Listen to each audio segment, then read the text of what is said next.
Jesus new creation ministries ద్వారా ఈ రీతిగా ప్రతిరోజు అనుదిన ఆహారమును మీతో పంచుకోవడానికి దేవుడిచ్చినటువంటి కృపను బట్టి దేవునికి అనలేని కృతజ్ఞతలు. ప్రియులారా, ఈ యొక్క అనుదిన ఆహారము అనే కార్యక్రమం ద్వారా అనేక మంది మేలు పొందుకుంటూ ఉన్నారు.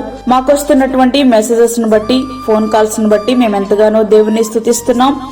షేర్ చేస్తున్న మీ అందరికీ మా హృదయపూర్వక వందనాలు తెలియజేసుకుంటున్నాను.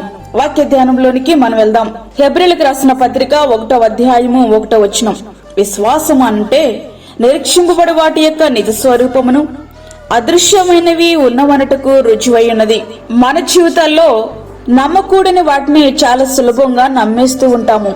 నమ్మవలసిన వాటిని మాత్రం ఎట్టి పరిస్థితుల్లోనూ నమ్మము. విశ్వాసం పోస్ట్ లో వస్తుంటే అవిశ్వాసం వాట్సాప్ లో వచ్చేస్తున్నట్లుంటుంది. విశ్వాసించలేకపోవడం అంటే దేవునిపై మనము పూర్తిగా ఆధారపడలేకపోతున్నాం. సొంత ప్రయత్నాలు చేసుకుంటూ ఉంటున్నాం. తద్వారా అపజయాలను మూట కట్టుకుంటూ ఉంటాం. జార్జి ముల్లర్ గారి అనాథ ఆశ్రమంలో ఒకరోజు వంటవాడు ఈ రాత్రి పిల్లలకు పెట్టడానికి ఏమీ లేదని చెప్పాడు. సరే అని చెప్పి ప్రార్థించడం ప్రారంభించారు ముల్లర్ గారు. రాత్రి 7 గంటలైంది. వార్డెన్ వచ్చాడు. అయ్యగారు, ఏమి చేయమంటారు అని అడిగారు. అప్పుడు ముల్లర్ గారు, పిల్లలను ప్లేట్స్ పట్టుకుని డైనింగ్ హాల్లో కూర్చోమని చెప్పండి. జార్జి ముల్లర్ గారి మాటలకు వంటవాడు, వార్డెను ఇద్దరూ ఆశ్చర్యపోయారు. ఈయనకేమైనా పిచ్చి పట్టిందా అనుకుని ఆయన చెప్పినట్లే చేశారు. ఈలోపు ఒక పెద్ద లారీ ఆశ్రమంలోనికి ప్రవేశించింది. ఆ లారీ వాళ్ళు ఇట్లా చెప్తున్నారు, అయ్యగారు, ఈరోజు పట్టణంలో ఒక పెద్ద సభ ఏర్పాటు చేయబడింది. హఠాత్తుగా పిలువబడిన ముఖ్య అతిథులలో ఒకరు చనిపోయారు. మీటింగ్ రద్దు చేశారు. సిద్ధపరిచిన ఆహార పదార్థాలు మీ ఆశ్రమానికి అందచేయమన్నారు. ఆహార పదార్థాలు లారీ నుండి దిగుచూ ఉండగానే వెలుపల పాలు తీసుకెళ్తున్న లారీ పంచర్ అయ్యింది. ఆ లారీ డ్రైవర్ ఆ విషయాన్ని వాళ్ళ బాస్ కి చెప్తున్నారు. అవతల నుండి వాళ్ళ బాస్, నువ్వెక్కడున్నావు అని. అతను, ముల్లర్ గారి ఆశ్రమం దగ్గర ఉన్నాను. అయితే ఆ మిల్క్ ప్యాకెట్స్ ఆశ్రమంలో ఇచ్చేసి లారీ పక్కన పెట్టు అని చెప్పారు. ఆ పాల ప్యాకెట్స్ 15 రోజుల వరకు పిల్లలకు సరిపోయాయట. విశ్వాసం అంటే పరిస్థితులు ఎట్లా ఉన్నా సరే దేవుడు నీ కార్యాన్ని నెరవేర్చగలడని ఆయన పైనే పూర్తిగా ఆధారపడగలడం. విశ్వాసం అంటే నిరీక్షణకు ఆధారము లేనప్పుడు అతడు నిరీక్షణ కలిగి నమ్మెను. రోమా 4వ అధ్యాయము 18వ వచనం. అప్పటికే అబ్రహాము గారికి 100 ఏళ్లు, శారమ్మకు 90 ఏళ్లు. వారి శరీరం మృతతుల్యమైంది. ఇక బిడ్డల కొరకు నిరీక్షించడానికి వారికున్న ఆధారం ఏదీ లేదు. అయితే నిరీక్షణకు ఆధారము లేనప్పుడు అతడు నిరీక్షణ కలిగి నమ్మెను. ఆ నిరీక్షణ అతనిని సిగ్గుపరచలేదు. విశ్వాసమును బట్టి నోవహు అదివరకు చూడని సంగతులను గూర్చి దేవుని చేత హెచ్చరింపబడి భయభక్తులు గలవాడై తనింటి వారి రక్షణ కొరకు ఒక ఓడను సిద్ధము చేశాను. అందువలన అతడు లోకం మీద నేరస్థాపన చేసి విశ్వాసమును బట్టి కలుగు నీతికి వారసుడాయను. హెబ్రీ 11వ అధ్యాయము 7వ వచనం.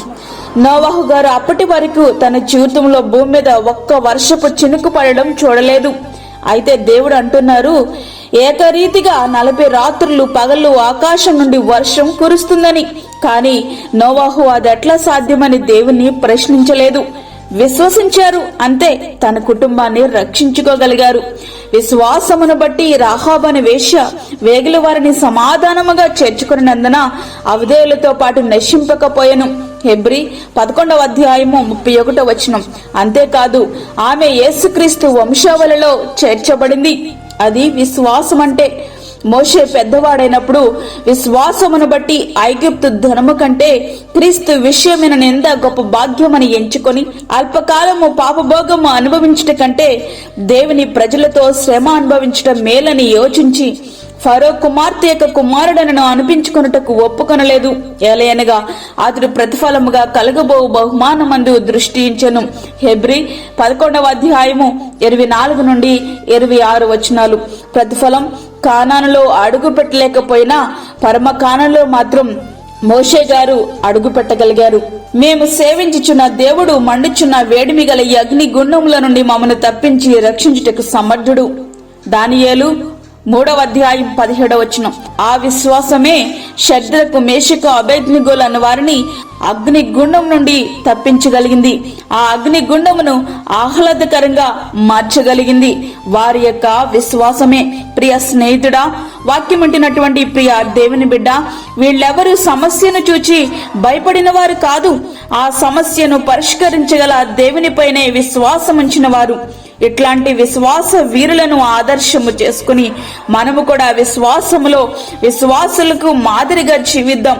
అట్టి తీర్మానంతో మనము ఈ సంవత్సరంలో నూతన ఆశీర్వాదాలు పొందుకుందాం. అట్టి కృపా ధన్యత ప్రభు మనకి అనుగ్రహించునుగాక. ఆమేన్. వాక్యమైన ప్రియ దేవుని బిడ్డలారా, ప్రార్థనలో ఏకీభవించండి. పరిశుద్ధుడైన తండ్రి, ప్రేమగల యేసు ప్రభువా, శ్రేష్టమైన మరి యొక్క దినము మా జీవితంలో మీరు అనుగ్రహించారు, నీకు వందనాలు. ఈ దినమంతటి కొరకు మీరు మమ్మల్ని సిద్ధపరచండి. దీని అవసరతలు మీరు తీర్చండి ప్రభువా. ప్రతి విధమైన శోధన, కీడు, ప్రమాదము, తెగుల నుండి మీరు మమ్మల్ని కాపాడండి. చంటి బిడ్డలను, వృద్ధులను, గర్భిణీ స్త్రీలను ప్రభువా మీరు జ్ఞాపకం చేసుకునండి నాయన. వారికి కావలసిన నీ కృపను సమృద్ధిగా మీరు అనుగ్రహించండి. విశ్వాసముతో వారు ముందుకు కొనసాగడానికి కావలసిన కృపను వారికి సమృద్ధిగా మీరు దయచేయండి. అలాగే దూరదేశంలో ఉండి వాక్యమని ప్రార్థనలో ఏకీభవిస్తున్న ప్రతి ఒక్క బిడ్డను మీరు బలపరచండి. తగినంత విశ్వాసం వారికి దయచేయండి ప్రభు. ఈ యొక్క వాక్యం వింటున్న ప్రతి ఒక్క బిడ్డను నీ యొక్క ఆత్మ తాకుదల క్రిందికి తీసుకుని రండి ప్రభు. నీ కార్యములు వారి జీవితంలో జరిగించి నీ సాక్షులుగా నీ బిడ్డలను మీరు నిలువబెట్టమని, మాకు కాదు యెహోవా, మాకు కాదు, సమస్త మహిమా ప్రభావాలను మీకే ఆరోపించుకుంటూ యేసు పరిశుద్ధ నామమున అడిగి వేడుకుంటున్నాము తండ్రి. ఆమేన్.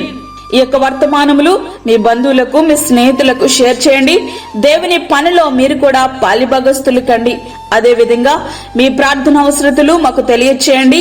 మా ఫోన్ నంబర్ 9177377559. దేవుడు మిమ్మును మీ కుటుంబమును దీవించునుగాక. ఆమేన్.